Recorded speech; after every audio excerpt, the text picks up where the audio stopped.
Hello, everybody. Thanks for joining. Great, I see. Got a bunch of people who joined. Feel free to come on camera if you'd like. I think we're gonna have just a good amount of people, so we can make it a little bit more intimate. Thank you, guys. All right.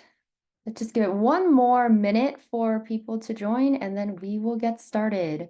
Um, you will also have the option to ask questions. I believe I will get the chats directly to myself, and so please feel free to put your questions in the chat. I will try to filter them. I will also have the last 15 minutes or so where you guys could also come off mute and ask your questions too, because I'm sure you've got lots of things that you want to know about.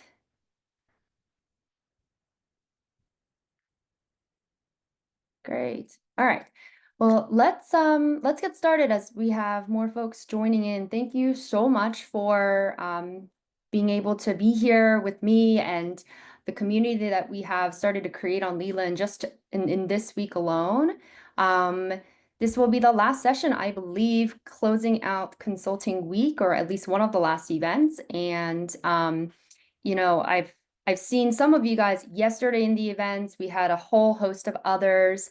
Um, what this session is really about is sharing some of my personal experiences and stories around how to land a consulting offer, and doing that in a somewhat of an efficient manner. My hope is that you will walk out of here with some really practical tips and tricks and advice on how to spend your time more strategically and smartly, because as we all know, the consulting recruiting process can be pretty daunting. And for me, and I do not recommend this for others, but I had just about 2 weeks from the time that I had zero preparation, didn't even know what consulting interviews were about, to the time that I luckily got to land a full-time offer at McKinsey. So I was doing a lot of kind of reflection on that, of what I think really worked and also what I wish I would have done a bit more. So I will share as much of that as possible. Um, so let's get into it. All right. So like I said, we're closing out consulting week this week. I believe this session is being recorded, and all of the sessions were recorded as well. So you guys should be getting links to that as well. So I'll do a quick introduction and then we'll dive into the meat of the content. And then I will, as promised, try to save 15 minutes or more at the end for Q&As too, in case I don't get to your questions during the session. So nice to meet you all. My name is Christina. I am one of the coaches here on Leland, where I coach both on those who are wanting to pivot into consulting, as well as those who want to pivot out of consulting. And my background is in management consulting. I worked at McKinsey for 7 years, starting as a business analyst back in 2017 in Dallas. And I closed my chapter with McKinsey last May as a senior engagement manager, and now I'm in a digital health space leading corporate development.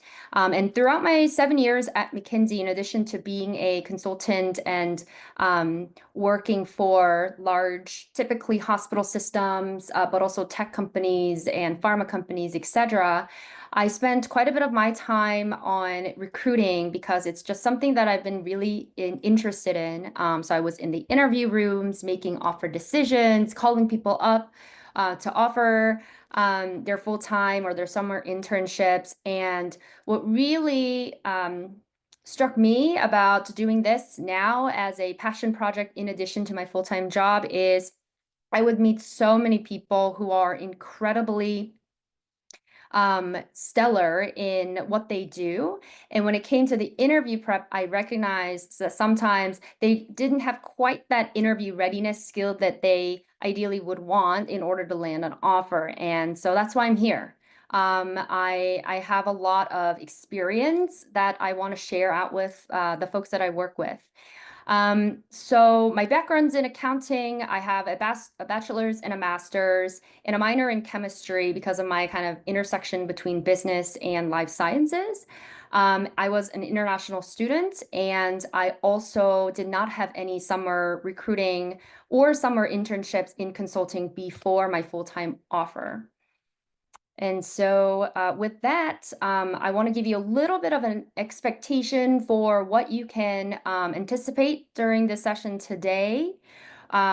What it is going to be one, giving you hopefully some really practical tips around how you can think about spending your time more strategically as you get into interview preparation. And also, the other thing about this that I hone in a lot is getting into the right mindset, which I think is half the battle. So I'll share a little bit more later around what that means. And then, of course, part of the reason why I do this work is because I know what it's like to be on the other side, on actually both ends of the interview room, but how to think and prepare like an MBB insider, McKinsey, Bain, BCG.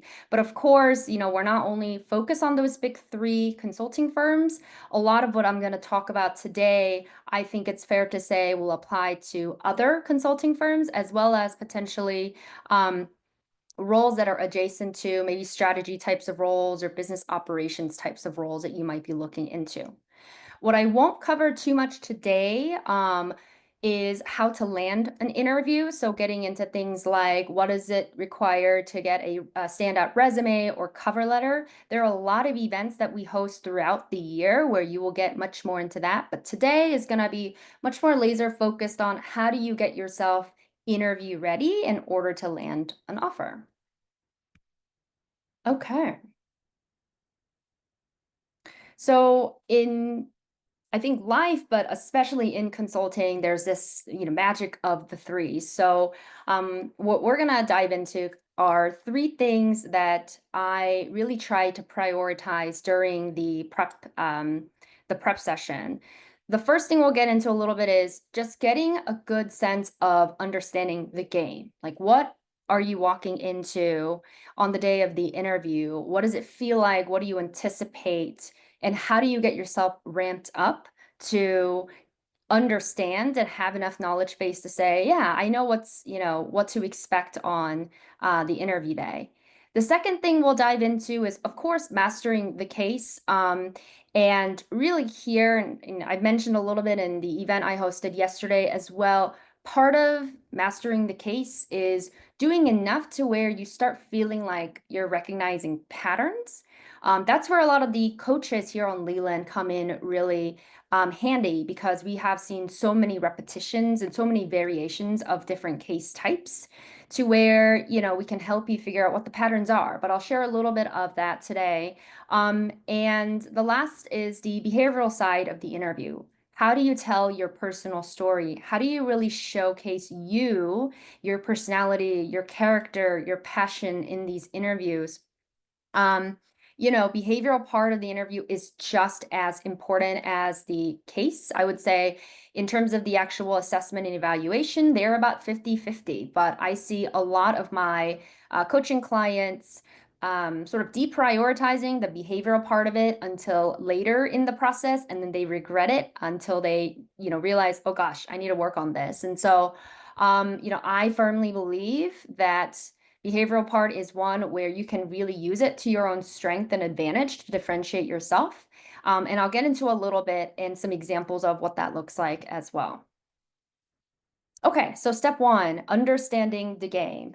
At the core of it, and I imagine we have kind of differing stages of people in the room. Some people in the room probably already have some repetitions of the consulting interview prep. Maybe you guys have done some mock cases before, things like that. But I would also imagine there's a handful of you today who are, kind of thinking about this in a complete blank space, white space, like what do I need to anticipate? And that was the case for me too. And so the first thing that I really prioritized was really immersing myself in the interview room of trying to figure out like, oh my gosh, what is actually happening?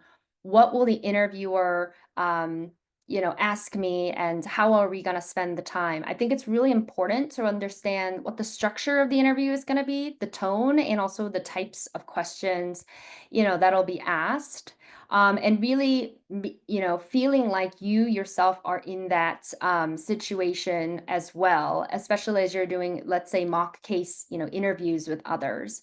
We'll get into a little bit more on what that looks like too. The second thing is um, starting to understand what is it that these firms are looking for.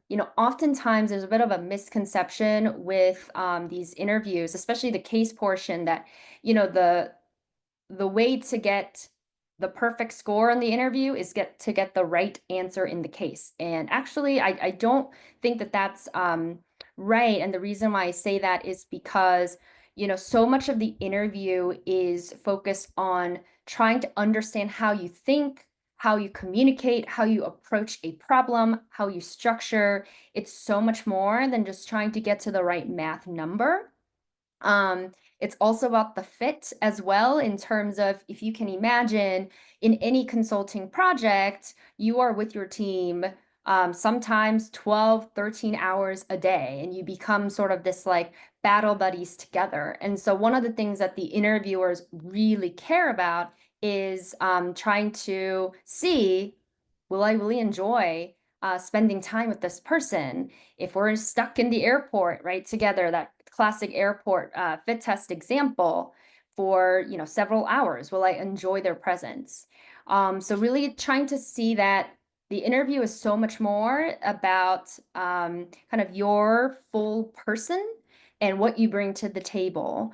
The third thing, and I hone this in a lot, especially as I get my clients ready for their interview day, because usually they're, freaking out, not sleeping a lot. And so the thing that I really try to remind them is it's a two-way street at the end of the day, right? Um, you're not just being evaluated, you are also evaluating the company, and you're evaluating whether this career as a consultant and the culture are the right fit for you. And I think getting into that, it goes a little bit into the mindset, but getting into that sort of understanding helps a lot for you to know that, you don't have to necessarily feel like you're on the stage where you just have to kind of, put your best effort. It's truly about having a conversation. It's truly about, in a way, collaboratively solving a problem together with your interviewer. And then the last thing I'll just point out is practicing with other people. I really think that the best real improvement comes from doing mock interviews with others. I know for myself, I had a case study that I practiced on a daily basis. My case study was also going through recruiting at the same time that I was. And basically, we just met at a cafe almost every single day. We treated as seriously as we could to say, okay, I'm going to give you this mock case as if it were the real thing, and also giving them the feedback that I think they need. So I think, so much of this interview prep has to happen outside of just you. And even if you don't maybe have the luxury to find a case buddy, even recording yourself doing the case and playing that over again. I know that can be a little bit uncomfortable from time to time to like hear yourself talk, but that's also been very helpful to my clients as well. I'm getting a message that someone is not able to hear me. Are you guys able to hear me okay? Give me a thumbs up. Okay. Thank you. Thank you. All right, so digging into it a little bit deeper into like, what does it mean to immerse myself in the interview? So here's a few resources, some of which you may know already, but some of the things that I have actually used, like case in point, you guys probably have heard of it a lot. That book was great. I don't know that I read it end to end, to be honest with you, but I read just enough to be able to get a feel for what the interview is about. And then what I really honed on is watching the video. So there's a ton out there. I'm sure you have a lot that you've already started looking at too. And then the last thing is Leland Plus. I love Leland Plus. It's a platform of, resources, videos, templates. I mean, there's so much in here. I'm one of the many contributors of Leland Plus, and you will have a lot of practical help and advice here as well that you can tap into as well. So feel free to check it out in the link. I believe it's already been shared as well. Okay. The second is on the case itself. So obviously the case interview has a lot of different components to it. What I will say before I get into some of the content here is I do truly think that the cases are a good representation of what we do as consultants. At the start of it, when you are joining any sort of a client project, usually clients are coming to us because they've got a problem that they're not able to solve on their own. And the clients that we typically work with are, they usually are veterans in their industry and have like 20 to 30 years of experience. So the types of problems that they're bringing to us are very hard to solve. They're extremely challenging. They're very intricate.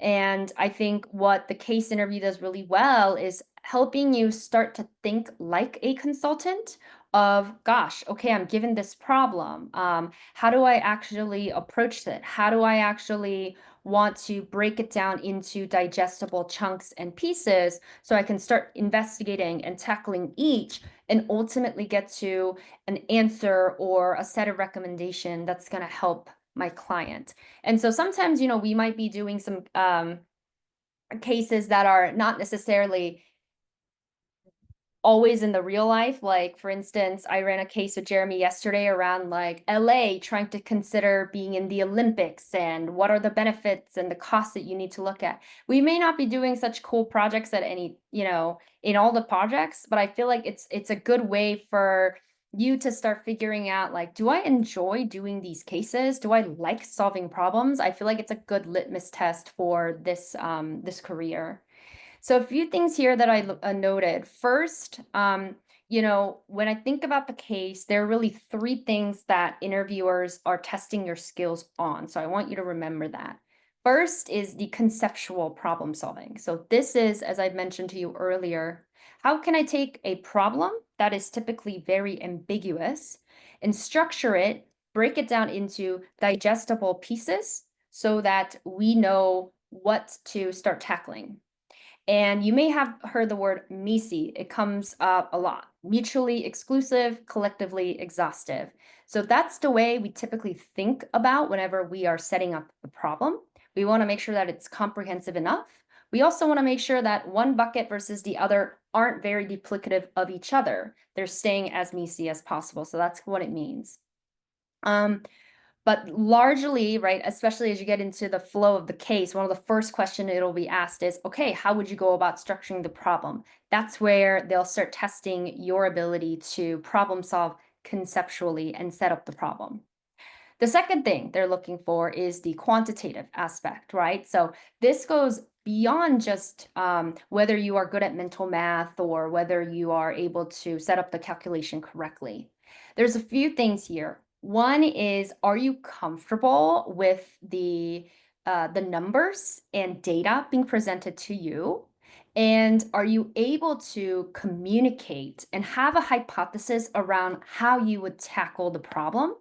So this is where you'll often see sometimes like they'll give you like a table of information, or sometimes you will have to kind of get information and data points from your interviewer because they might be holding on to some really helpful data points.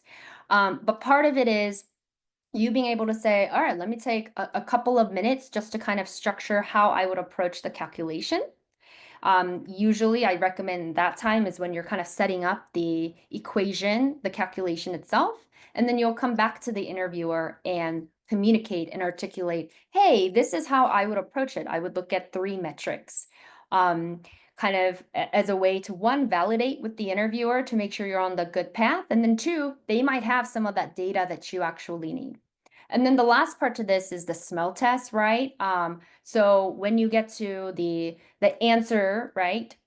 Really doing that quick little sense check to say, okay, do the numbers make sense, right? Did I miss a zero? That goes a long way.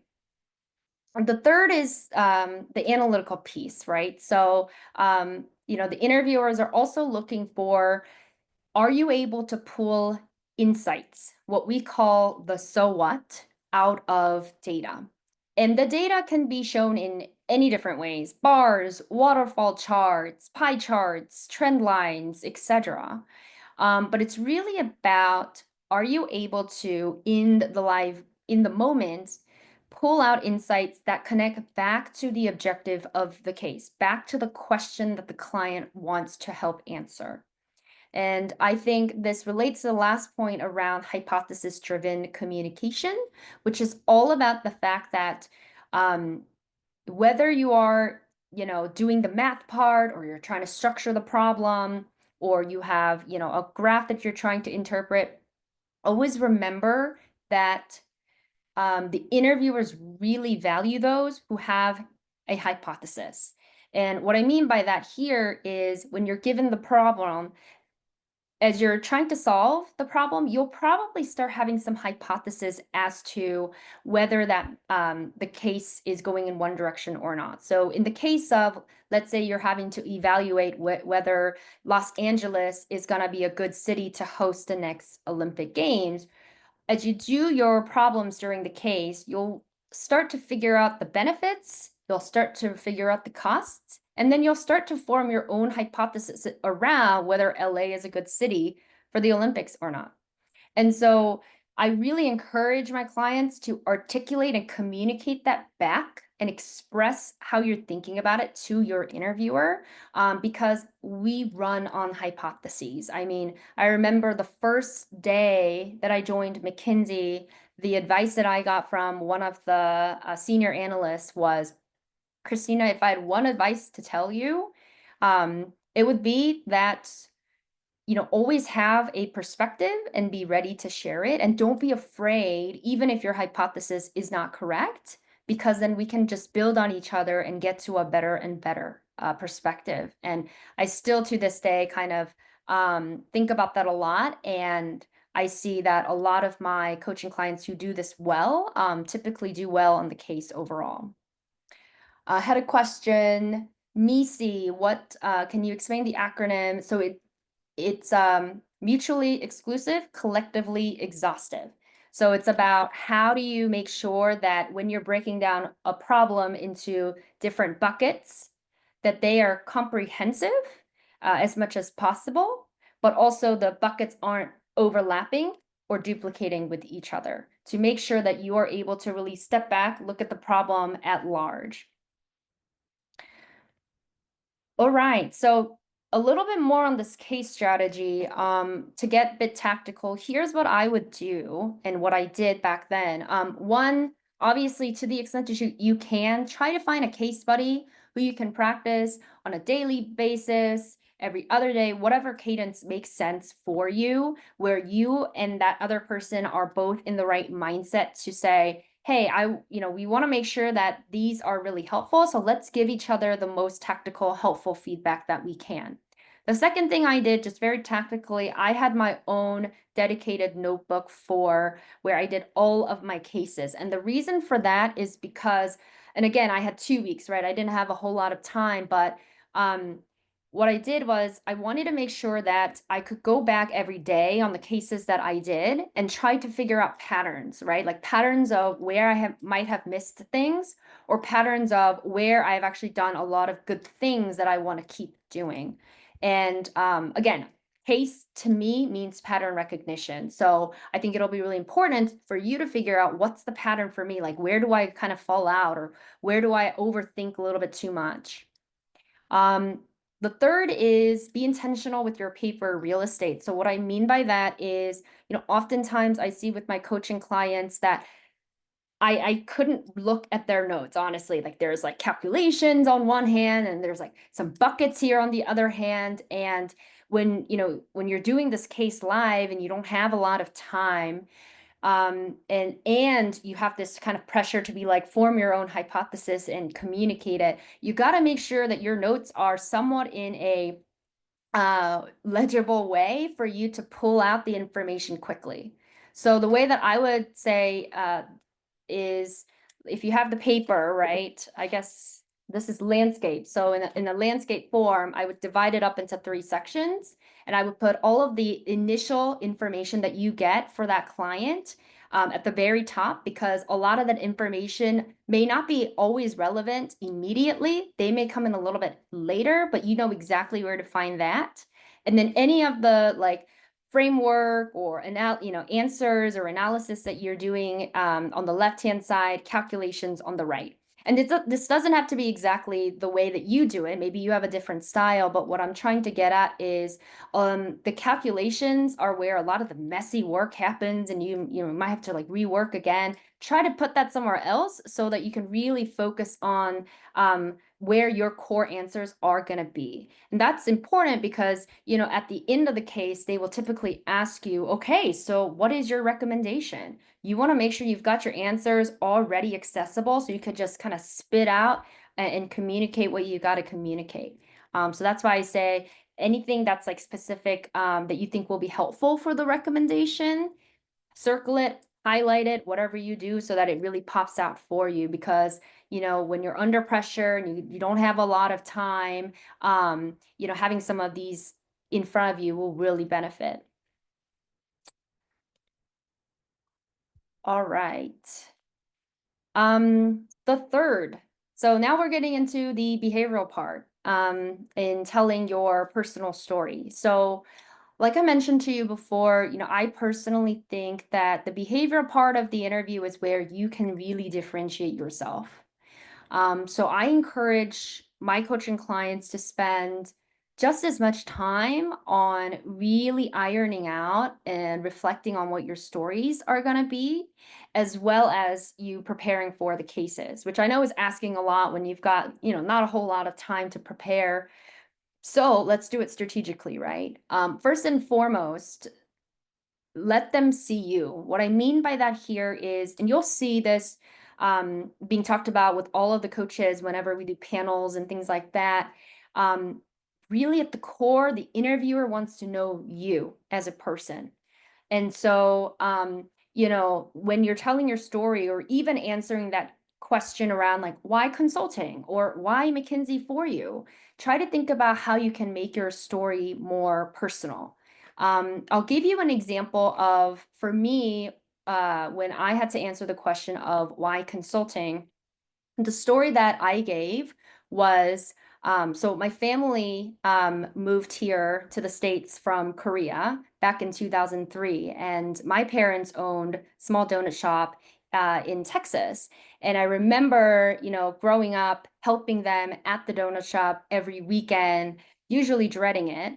But in high school, I naturally started to manage parts of the business, especially because my mom, for instance, had some language barrier where, some of the admin work or even talking to landlords, for instance, was really hard for her. So I started kind of taking those things on.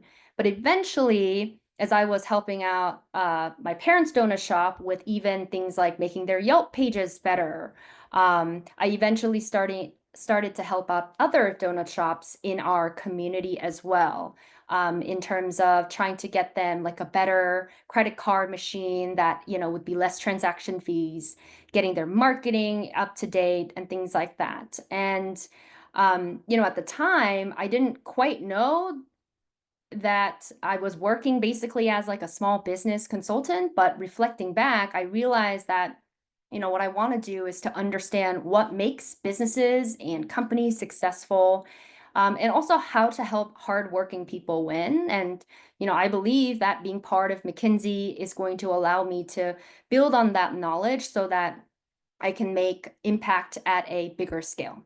So obviously that's a very long-winded answer, but I want you to kind of start feeling a little bit of what I mean by sharing your personal story, because everybody's going to have a different one. And really doing that reflection for yourself of, there's going to be 101 reasons why you might want to get into consulting, but what's really that answer for you? And how do you communicate that in a way that is genuinely personal and authentic? The second, anchor your prep in 4 to 5 real experiences. So you don't need to have 10, 12 different stories. I actually would advise not to, because that's just too much for you to remember and really like make the experience whole. So, think about stories or experiences in your past internships, in your current job, in your extracurriculars, places or times when you had to show your leadership. And by leadership, I don't mean just managing teams. You may not have led teams in that particular experience, but if you led launching a product, for instance, launching a project end to end, that could also be considered leadership as well. Resilience is another that we test and look for a lot. Creativity, going outside of the box, taking initiatives on your own, collaboration, right? Like working with people who have different experiences to you or diverse set of backgrounds. And as you're telling the story, remember this the structure. Situation. So what was the context for that experience? Complication. So what was the challenge um, of what you were trying to navigate? And then resolution. What did you do? And therefore, what's the outcome? Remember the structure as you're telling the story, because if not, sometimes the way you might tell the story may not be super clear to the other person. And I feel like this framework kind of helps, at least myself, to be able to better articulate and kind of bring them onto the experience that I had. The third is, like I mentioned, really prioritize the behavioral component. I remember I went to kind of kick things off and make it a little enjoyable. I went to a cafe. I went to school at UT Austin, so went to like a nice cafe by the lake, and I just started like writing out my stories.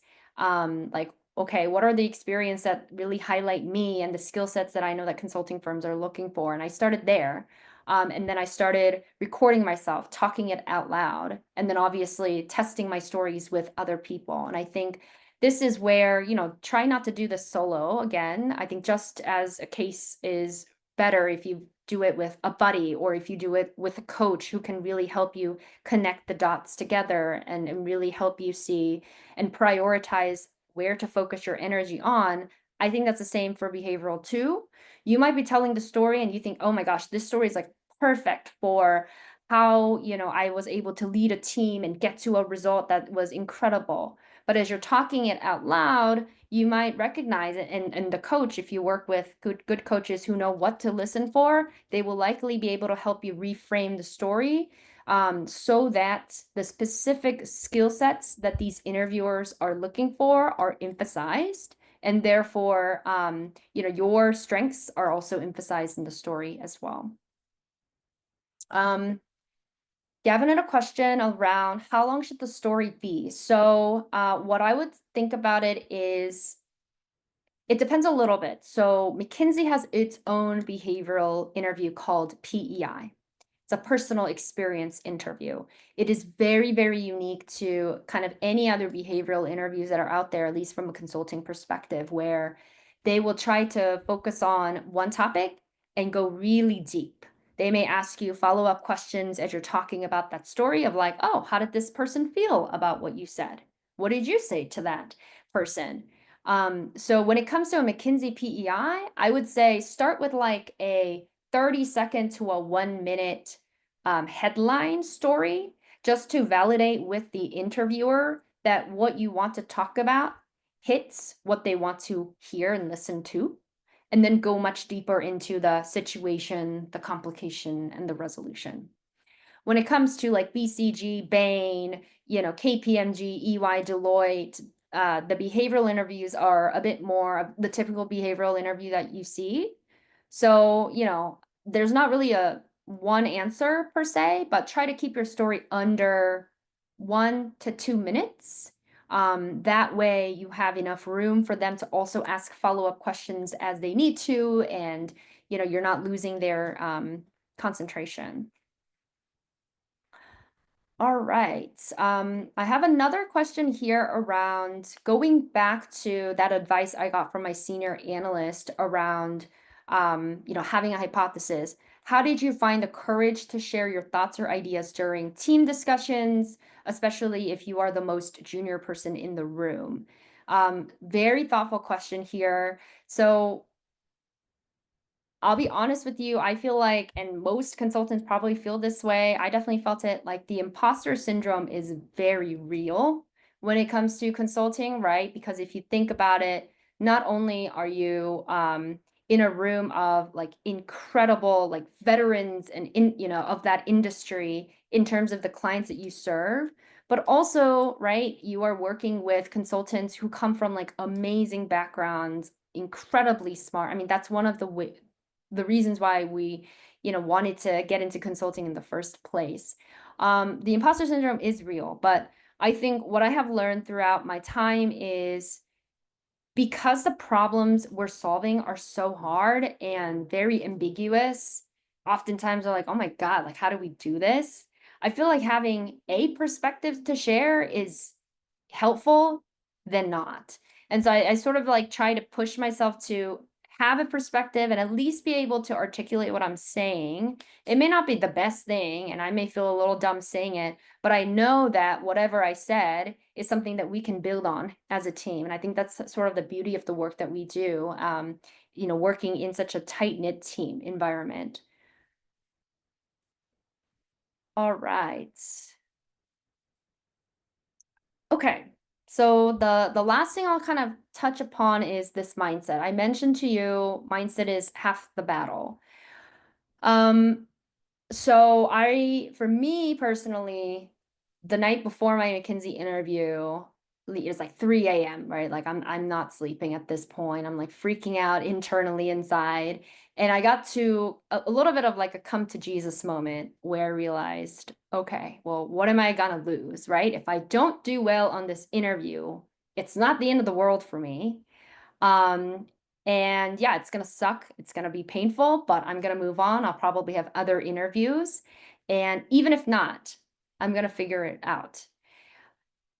I think that I got it kind of lucky. I don't know. A lot of people, may have different experiences too, but underneath that, I think what really helped me because I remember then walking into the interview room that the next, the morning of, and I kind of just felt like, okay, you know what? Like I've taken the burden off of me that I need to be doing like perfect on these interviews. I'm just going to go in and I'm going to try to enjoy it. I'm going to try to enjoy meeting these people that I've never met before. Um, and I think underlying that mindset that sort of changed for me was a few things.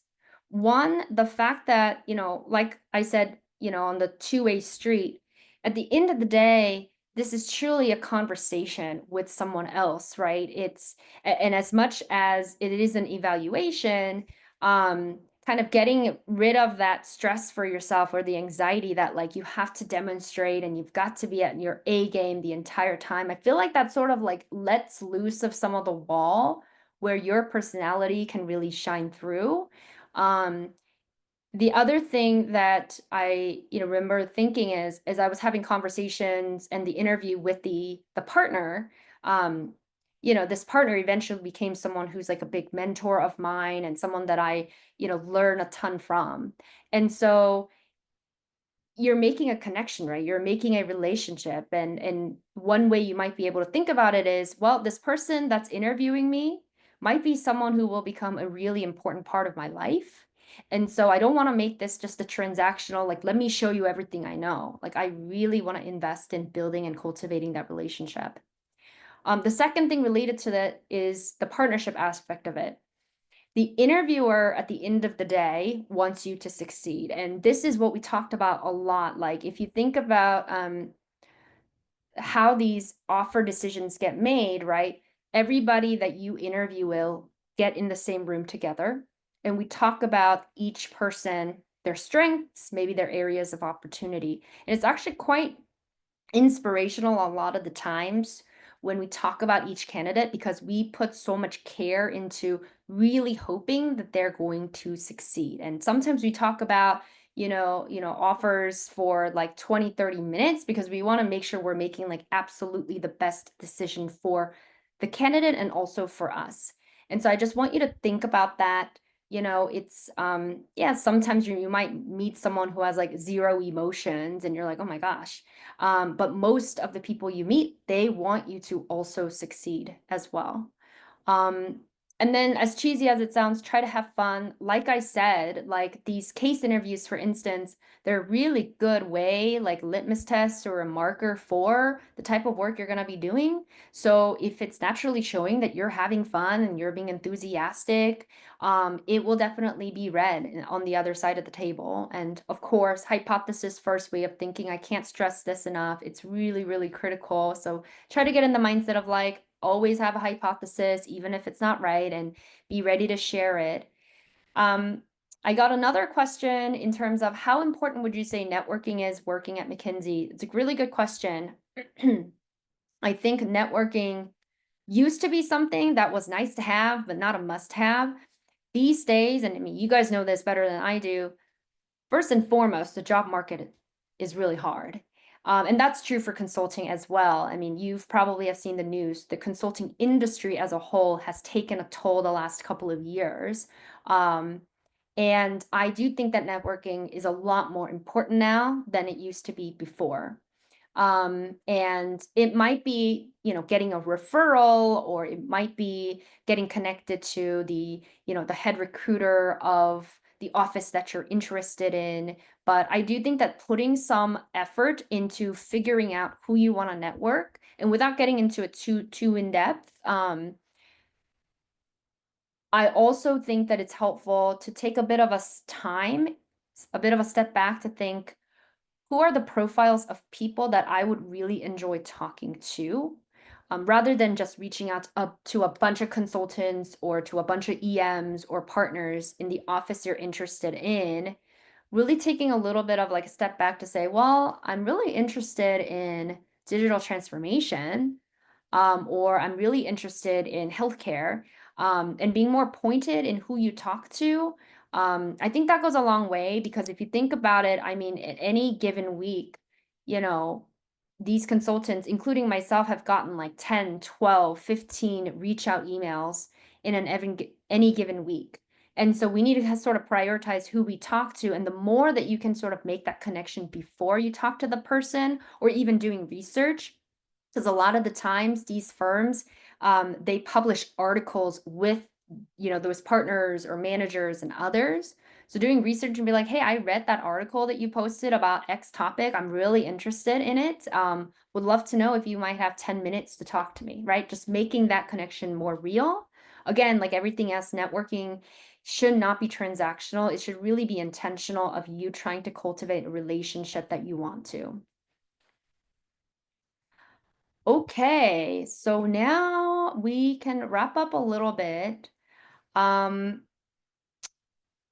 let's see.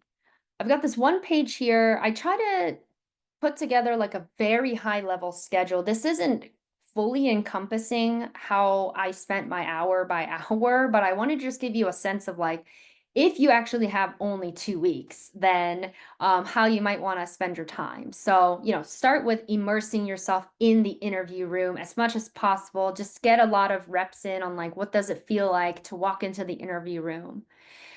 Can't stress this is not enough. Run daily cases with a buddy or two. Really make that intentional. Keep a notebook to yourself, where you're able to really like see your own patterns as well. And then, the other thing is really prioritize working on both the case and the behavioral. And what I will say about the case is, at some point, once you do enough cases, you'll be like, I don't know that it makes sense for me to do an end-to-end case every single, you know, day. You may get to a point where you get really targeted and just start doing drills, like doing drills on bucketing, right? The conceptual exercise, or doing drills on graph analysis, or doing drills on specifically for the quantitative, the math component.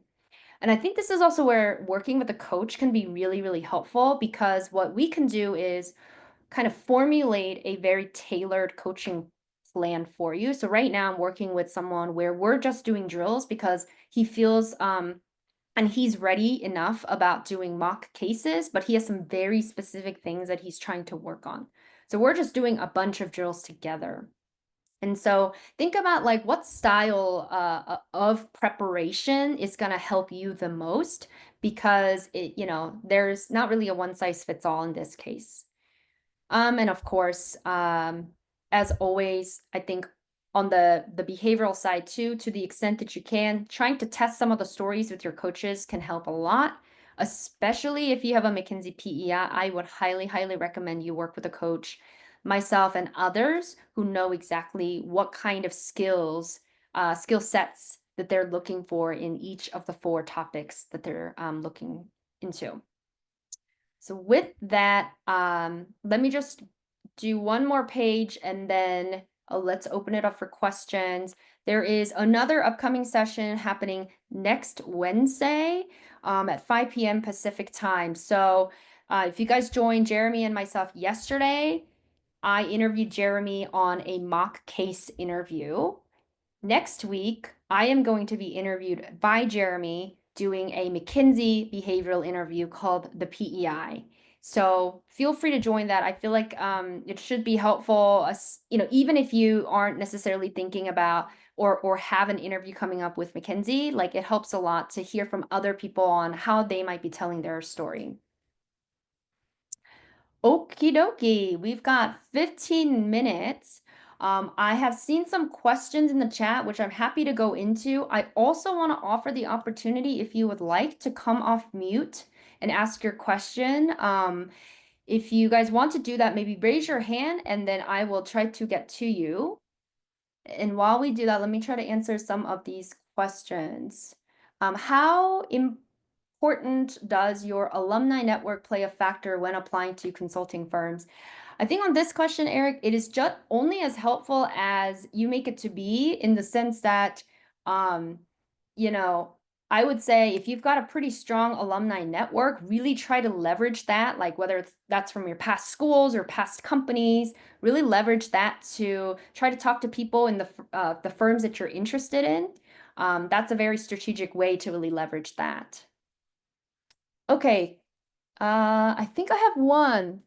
Kushagra? Sorry, I might have butchered your Yes. name.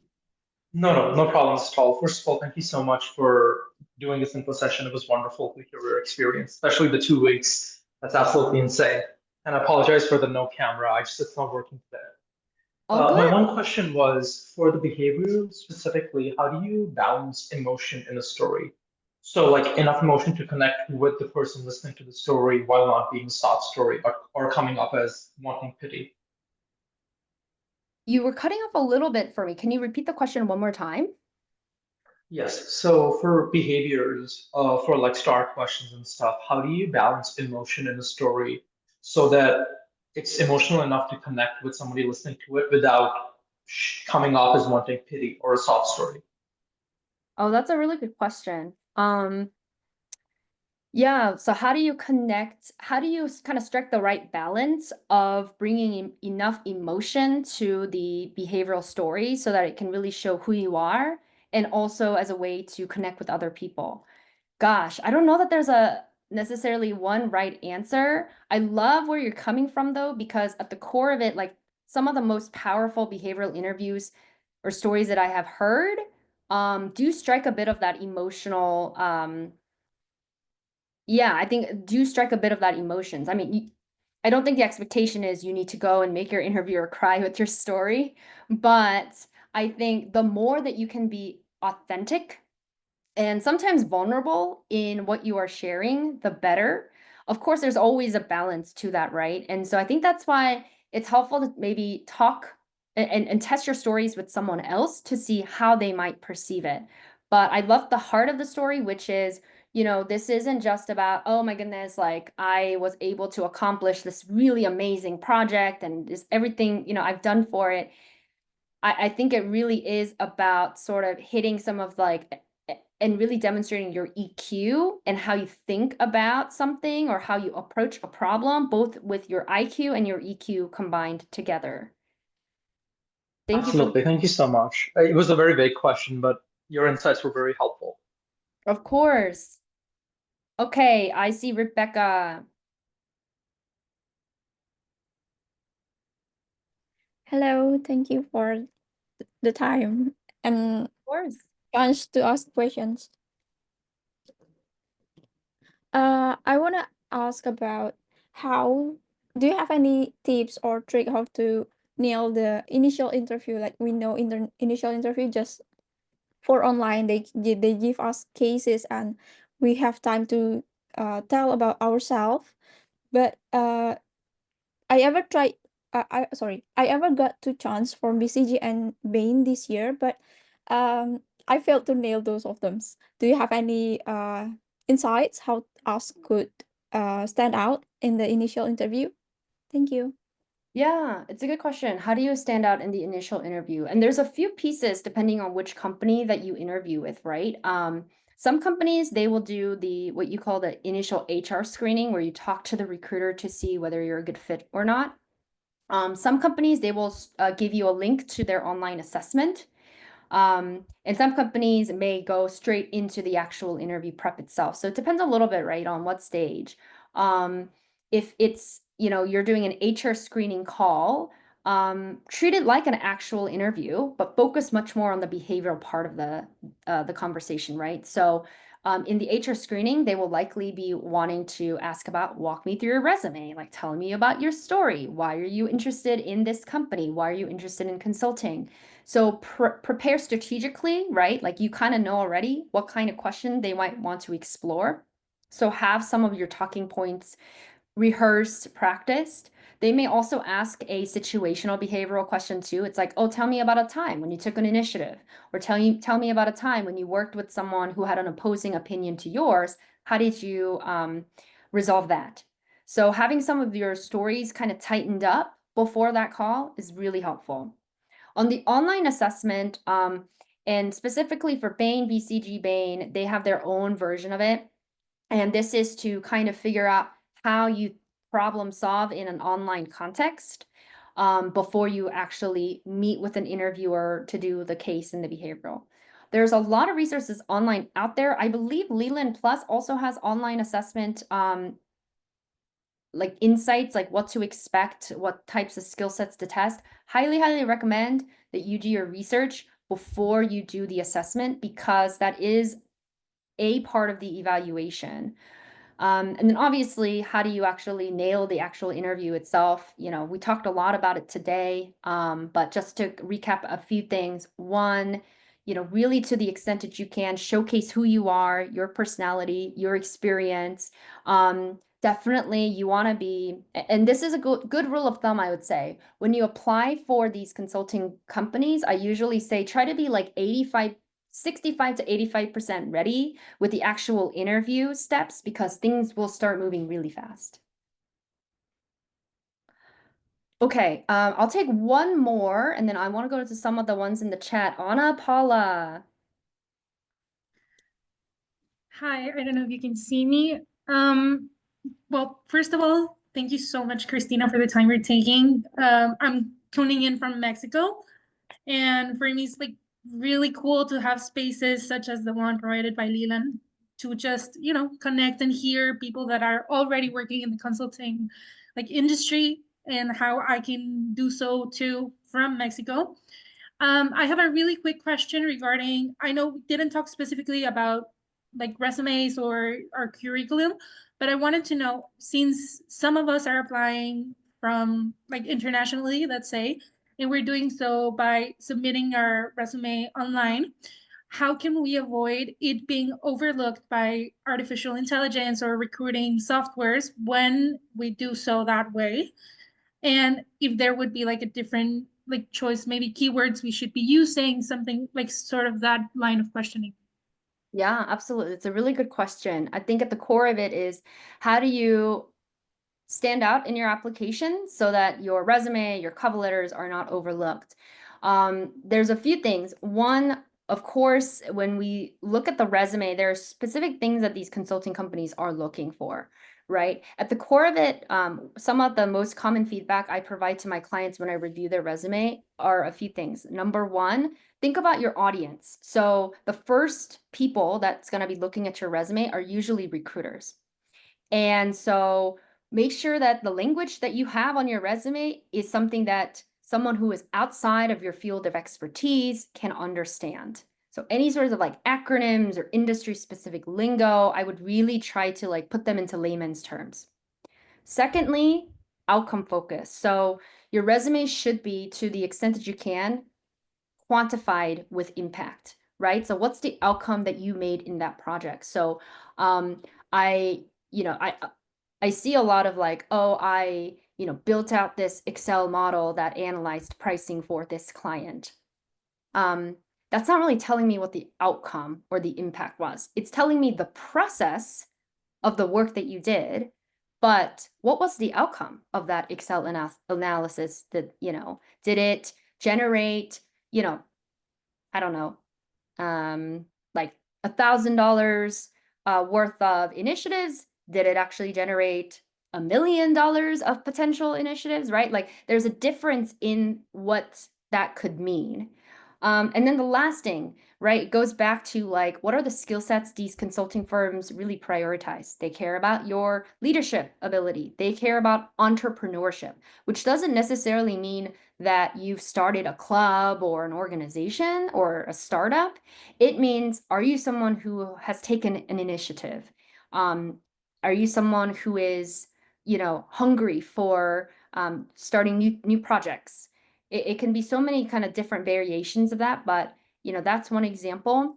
And then they're also looking for people who are collaborative. So to the extent, let's say in your, current work or in your internships or at school, you've worked with senior clients, for instance, where you collaborated with them to get to an answer, or where you had to work with a team of 5 people or a cross-functional team between product marketing and communications. Try to demonstrate those things. And also, resume is a very good thing for like other people to review for you. Of course, you've got your, hopefully maybe if you're in school, like recruiting services who can review for you, but also getting someone who's a consultant, like the coaches here on Leland who like know what to look for can be helpful. And then the other thing too, as someone mentioned around networking, at the end of the day, of course, I don't want you to think about networking as like the sole goal is for me to get a referral, right? Because at that point, it just becomes transactional and no one wants to have a transactional relationship. But I do think that getting a referral from someone that you've gotten to know in the company that you're interested can be very helpful, because usually then your application can be, flagged for a specific recruiter to look at, and, it'll just get more kind of love and attention. Thank you. Perfect. Of course. Okay, I got a couple of more minutes. Let me do, and sorry guys, I don't know which questions I've answered, which I have not, but I'm just gonna try to fish out as much as I can. In the case interview, when we need to do calculations, should it be a precise number? Not necessarily. It depends a little bit, right, on what the type of calculation is. But you can also say, as you're doing the calculation, ask the interviewer, hey, I think this could be rounded up or estimated to,